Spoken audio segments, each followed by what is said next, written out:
हाँ, आज की हमारे कृषि तज्ञ श्री घुंगरट सर हमारे सामने बैठे हैं और उनने बीएससी एग्री करके उनके वडील का नाम रोशन किया है। उनकी बहन तहसीलदार है और एक बड़ा भाई बहुत बड़ा उद्योजक है और उनका स्वप्न था बचपन से हम अच्छी खेती करेंगे, अच्छा नाम रोशन करेंगे। हाँ सर, आपको ज्यादा से ज्यादा कौन सा पिक आपको अच्छा लगता है? मतलब मुझे ड्रैगन फ्रूट, महंगे महंगे फल मुझे बहुत पसंद है। और सर, आपको गायों में कौन सी प्रजातियां अच्छी लगती है ज्यादा? गिर, भेड़, ऐसी गायों की प्रजाति मुझे पसंद आती है। हाँ सर, फिर आप आगे बढ़ के क्या करना चाहेंगे और क्षेत्रीय खेती के बारे में थोड़ा बताएं। मैं आगे जाकर एक डेयरी फार्म डालने वाला हूँ और उससे सेंद्रीय खेती की खेती करने वाला हूँ।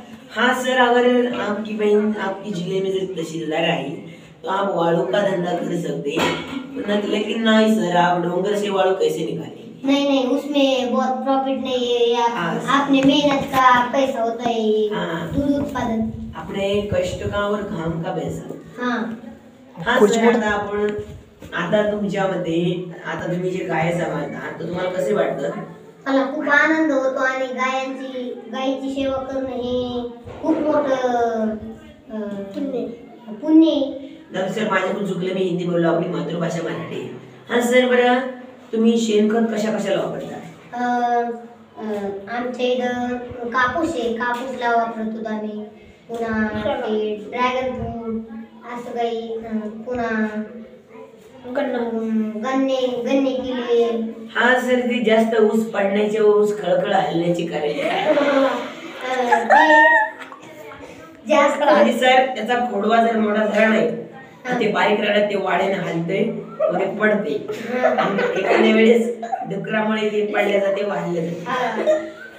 बरं सर, तुम्ही डुकर नियंत्रण कसं करता डुकरासाठी? म्हणजे डुकर मला जाऊ ते ऊस हलू नये व ते ऊस खराब होणे ते खाऊ नयेत म्हणून करंटची मशीन, झटका मशीन लावायची ते कडी। बरं सर, तुमच्या शेजारी जर तिकडे संडासला जात असले तर ते एखाद बार इकडं अडकले का बरं झटका मशीनला? आपले स्वराज भाऊ तिकडे तुमच्या शेजारी नाही, त्यांना आधी सूचना करायची ना, तिथे चार्ट लावायचे। आपले सूरज भाऊ आहेत ना, सॉरी सर, सॉरी, आमचे सूरज भाऊ सर। बरं, मैं एक बोलना चाहता हूँ, यहाँ पे जो बैठे हैं उन्हें मैं माफी मांगना चाहता हूँ। यहाँ कार्यक्रम है पोल को, आप लड़िए मत, नहीं तो बाहर जाइए, ओढ़े हानि। जो लोग आपके उसमें संडास को जाते हैं वो बाहर नहीं निकलते, इसका कारण क्या है? उनकी पोल खोल जाती है ना। हाँ सर, वो झटका मशीन से उनको झटका लगता है और लोग उनकी देखते हैं। सर, इन लोगों के साथ आप क्या करना चाहिए? उनको बहुत मारूंगा उसके साथ। फिर सर, आपकी भविष्य में आप बड़ा क्या करना चाहिए? बड़ा 200 गायची फार्म टाकायचा आणि नंतर मग सेंद्रिय शेती करायची 50 एकरची। हाँ सर, आपल्याला एक आनंद होतो की तुम्ही इतके मोठे झाला व आपला मराठी माणूस उद्योजक होता, हे बघून मला खूप आनंद वाटला। बरं, आपल्याला आपल्यावर जे लोक जळत होते तर आपण त्याला कामावर ठेवू, शेण काढायला ठेवू, गजरा कापायला आपण सर झिरोतून हिरो झालोय। तर आपले सर खूप खूप खूप धन्यवाद। कार्यक्रम संपलेला आहे। पोल खोल कार्यक्रमामध्ये आपले आल्याबद्दल धन्यवाद व एखादा शब्द चुकला असला तर माफ करा व जळक्या लोकांनी